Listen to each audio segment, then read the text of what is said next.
Bapak-bapak dan juga para hadirin, kita akan melanjutkan sidang terbuka ini yang membahas tentang menakar vonis MKD. Tadi sidang sudah kita skor, sekarang skor saya cabut. Udah mirip betul sama sidang MKD ya. Sudah mirip Pak ya? Di sidang MKD skor suka dicabut, suka diskor juga. Oh iya. Sholat ya. Yang sholat, apa namanya makan kan gitu. Ya, Tapi di MKD pakai sayap begini juga tapi Pak? udah wah, itu kayak Batman. Kayak superhero ya. Oke. Saya sapa dulu Pak Abdul Fikar Hajar. Tapi belum saya tanya karena tadi ada yang nanggung. Oh, silakan. Ada pertanyaan dari Miko, kenapa 2 sidang pertama dibuka, terbuka, kemudian pada saat sidang dengan Ketua DPR teradu justru tertutup. Silakan Pak Dasko. Baik, kalau menurut Undang-Undang Nomor 17 Tahun 2014 tentang MD3 di pasal 132 itu memang sidang MKD dinyatakan tertutup. Kemudian ayat berikutnya bahwa peserta sidang anggota MKD wajib merahasiakan materi sidang. Nah, tetapi kemudian dibuka peluang dalam tata beracara kami bahwa sidang MKD bersifat tertutup tetapi dapat terbuka apabila dinyatakan terbuka oleh sidang MKD. Tetapi biasanya itu kemudian ada yang sudah bukan cuma kasus ini. Terbuka itu dalam arti ditanyakan kepada yang pada saat itu diminta keterangan apakah mau terbuka atau tertutup. Nah, ketika Pak Sudirman Said diminta keterangan, ya kita tanya mau terbuka apa tertutup. Pak Sudirman minta terbuka, begitu juga Pak Ma'ruf, dia mau minta terbuka atau tertutup, dia minta terbuka. Nah, ketika Pak Setia Novanto kita tanyakan mau terbuka atau tertutup, ya dia minta tertutup. Nah, sehingga menurut saya kan kami tidak boleh ada pembedaan dalam perlakuan terhadap yang dimintain keterangan begitu. Oke. Jadi bukan maunya MKD sidang tersebut kemudian menjadi tertutup. Ya kan itu seperti yang sudah itu kan selalu begitu sidangnya ditanyakan karena itu sebenarnya kalau lihat undang-undang itu sifatnya tertutup. Di tata beracara dibuka peluang terbuka tapi ya persyaratannya harus ditanyakan begitu. Oke. Ketika setuju terbuka baru kemudian terbuka. Ketika tidak kita kembali ke tata beracara yang Pak Fikar, apakah Anda melihat sidang MKD itu masih dalam koridor etika atau sudah lebih menonjol urusan politiknya? Oke. Saya sebelum menjawab pertanyaan Bang Latif, ya, ada beberapa hal yang ingin saya kemukakan sehubungan dengan MKD ini. MKD itu sebenarnya kan Majelis Kode Etik Profesi sebenarnya. Jadi yang di profesi-profesi lain pun ada. Di kedokteran, di advokat, di bidang profesi yang lain, di insinyur dan sebagainya. Nah, yang fungsinya sebenarnya mengadili, ya, bukan mengadili sebenarnya, menjaga kehormatan profesi itu. Gitu. Ya, kalau ada anggotanya yang dianggap keluar, maka dia berperilaku yang membuat nama baik profesi itu, maka dia akan diadili. Ada atau tidak ada pengaduan sebenarnya itu. Tapi yang saya lihat Mahkamah Kode Etik Mahkamah Kehormatan Dewan itu ya dia keluar dari kerangka itu kalau menurut saya, ya. Karena apa? Dengan dia menamakan dirinya sebagai padahal mahkamah saja, kemudian pakai baju kebesaran dan sebagainya, dia menempatkan diri sebagai satu institusi adjudikasi, institusi peradilan gitu. Padahal dia bukan termasuk kekuasaan kehakiman, ya. Sehingga kemudian acaranya ya itu terjebak pada hukum acara peradilan gitu. Mempersoalkan keaslian bukti, mempersoalkan terbuka dan tertutup dan sebagainya gitu ya. Nah, seharusnya kalau menurut saya namanya majelis kehormatan itu lebih pada menjaga kehormatan profesi. Oke. Ya, lebih pada itu. Tapi namanya mahkamah. Nah, itu yang kalau menurut saya agak keliru gitu. Sekarang sudah diputuskan oleh dewan memang namanya mahkamah. Berarti memang dia harus yang memutuskan bukan dewan itu. Undang-undang Undang-undang MD3. Oke. Jadi boleh saya senikan sedikit ya. Tadinya namanya BKD, Badan Kehormatan Dewan. Ya. Kemudian Undang-Undang nomor 14 Undang-Undang nomor tahun 2014 itu merubah menjadi MKD, dinaikkan statusnya dari MKD. Karena memang sebagaimana yang saya sampaikan tadi, karena sifatnya sudah mahkamah, mahkamah itu adalah pengadil, sebagaimana yang disampaikan oleh Pak Dasko tadi bahwa sanksinya dari ringan, sedang, diberhentikan sementara dan memberhentikan. Karena itu tidak mudah untuk tidak segampang itu dia untuk menilai suatu perkara. Artinya harus dengan teliti. Yang harus dia keluarkan harus adil juga Betul. buat si pelapor tadi, Betul. terlapor tadi. Betul. Oke, saya lanjut lagi. Silakan. Oke, itu masuk ke dalam undang-undang. Iya. Dia menjadi satu mahkamah. Tetapi sebenarnya esensinya tetap dia adalah lembaga kehormatan profesi sebenarnya. Iya, Itu iya. yang karena hukum acaranya adalah kode etiknya mereka. Apa yang mau Anda Hukum materialnya itu kode etik mereka gitu. Yang akan ditegakkan itu kode etik. Bahwa hukumannya dari peringatan ringan tertulis ringan dan berat segala itu semua profesi seperti itu intinya. Hukumannya seperti itu gitu. Oke. Ya. Nah, sehingga kalau menurut saya ketika dia menempatkan diri sebagai mahkamah, itu terjebak pada itu. Perdebatan formal atau tidak formal, buktinya sama atau tidak sama. Padahal ketika diketahui ada indikasi pelanggaran, ya, kan kode etik itu kan menilai perilaku pantas tidak pantas sebenarnya, bukan salah atau tidak salah gitu.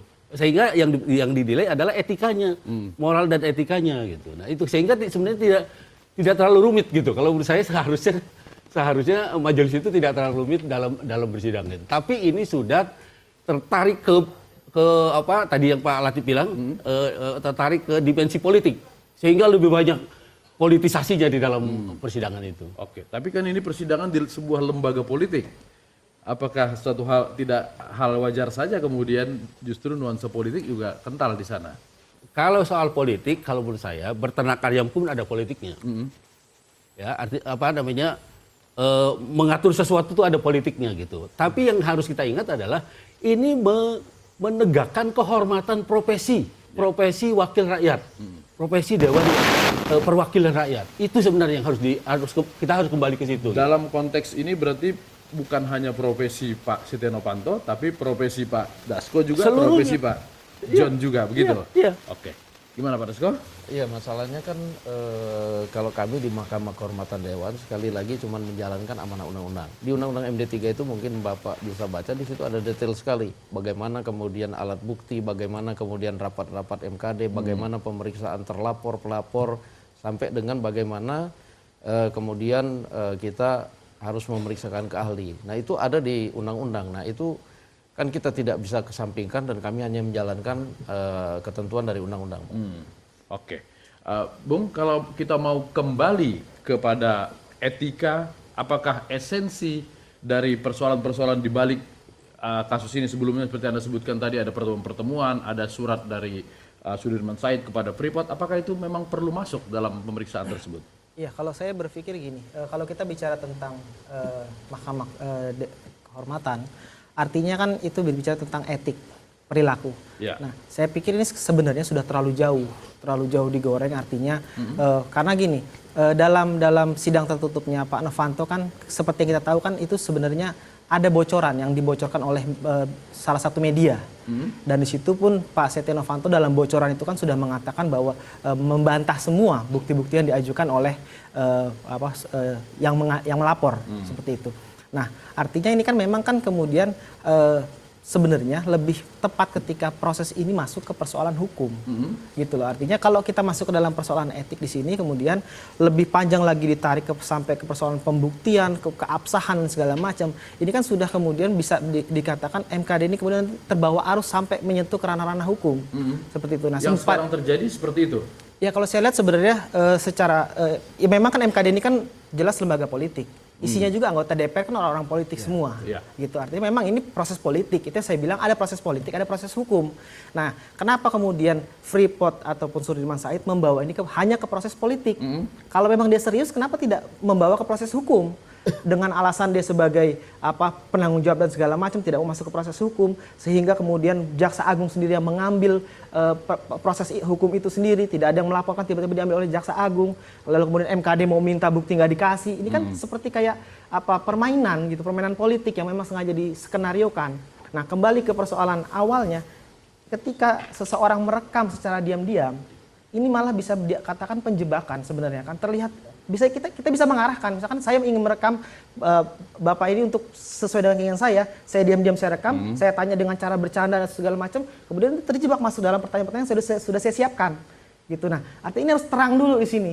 Nah, kemudian kalau kita lebih jauh lagi ke persoalan Kejaksaan Agung, dia mengatakan ada permufakatan jahat. Kalau memang ada permufakatan jahat di situ, berarti Presdir Freeport juga kena dong. Itu kan kalau nama permufakatan kan harus semua terlibat di situ. Nah, kenapa kok ini kemudian semakin tidak bias, semakin bias persoalan ini? Nah, ini yang saya katakan sebenarnya memang secara konsep memang saya lihat MKD ini sebenarnya belum clear konsep MKD ini. Sehingga menggunakan istilah mahkamah, lalu menggunakan jubah, lalu dipanggil yang mulia, seperti itu di undang-undang ada semua ya? Di undang-undang MD3 semua? Ada? Jadi begini, kalau tentang jubah dan yang mulia itu, jadi sebelum artinya kita mempergunakan undang-undang itu, kita juga melakukan sosialisasi kepada pakar-pakar, profesor-profesor tentang bagaimana MKD ini. Kita undang Profesor Jimli, ya. Kita undang Dr. Khairul Huda, kita undang Dr. Irman Putra Sidin, ya, dan lain sebagainya macamnya ketika kita minta pendapatnya tentang MKD. Jadi kalau memang mahkamah, konsekuensinya adalah demikian. Kita juga tidak, dan sebutan itu adalah konsekuensi dari mahkamah. Jadi kita juga tidak menginginkan bahwa harus pakai jubah, harus dipanggil yang mulia, tetapi adalah konsekuensi dari nama sebuah mahkamah. Nah, itu. Tetapi memang sebagaimana yang saya sampaikan tadi gitu kan, di dalam perjalanannya kan, ya kalau mahkamah berarti yang duduk di sana itu diposisikan sebagai hakim. Kalau diposisikan sebagai hakim, tentu di dalam persidangan itu tidak ada hakim yang saling berbantah, kan gitu ya. Tidak ada misalnya hakim yang memberikan statement-statement di luar. Tidak ada misalnya hakim menerima para pihak di luar. Nah, inilah yang saya lihat ya agak berbeda dengan konteks-konteks di luar yang pada waktu itu kebetulan saya ikut merumuskan peraturan DPR tentang Mahkamah Kehormatan Dewan dan tata beracaranya. Itu yang saya agak kritisi, kok larinya seperti itu gitu loh ya.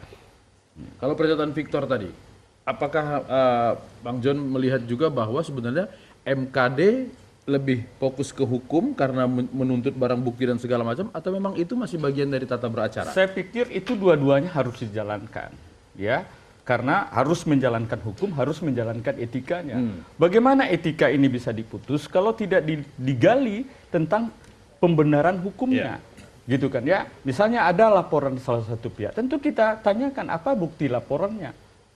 Ya, kalau ditanyakan dalam bukti laporannya, ya sebagaimana yang disampaikan pada saat tadi harus dilakukan persesuaian satu dengan yang diserahkan dengan yang aslinya. Kan demikian. Gitu sekalipun kan, ya? Ini hanya mengadili etika, bukan mencari salah benar. Saya pikir demikian karena ini menyangkut sanksi. Ini ada sanksi yang MKD harus sampaikan, diputuskan. Masa kalau seumpamanya kita memutuskan suatu sanksi, kita tidak melihat kepada bukti. Ini logikanya ya, apalagi itu ditunjang memang tata beracaranya demikian, undang-undangnya demikian, peraturannya demikian. Baik, tahan dulu Bang. Kita istirahat dulu. Ya, yang mulia. Ya, ini semakin menarik dan sebetulnya saya mengambil sebuah kata kunci di sini, kehormatan. Ya. Di mana kita selalu menyebut-nyebut anggota dewan yang terhormat ini adalah sebuah sesuatu yang harus diperjuangkan, yaitu masalah kehormatan itu sendiri. Seharusnya ada atau tidak adanya mahkamah, anggota dewan itu wajib menjaga kehormatan. Bayangkan kalau seseorang sudah merasa kehilangan kehormatan, maka siapa yang akan bertanggung jawab terhadap kehormatannya? Iya, iya, iya. Untung ada mahkamah di sini. Untuk menjaga kehormatan Untuk menjaga itu. kehormatan anggota dewan. Walaupun kita melihat banyak sekali yang diperjuangkan. Saya melihat di sini ada keadilan, kemudian kebenaran, cita-cita, bahkan demi cinta. Seperti lagu Bang Haji. Apa katanya? Sebelum saya skors nih ya. Iya, silakan. Berjuang demi keadilan, berjuang demi kebenaran, berjuang demi cita-cita, bahkan berjuang demi cinta. Sidang saya skor. Seperti itu.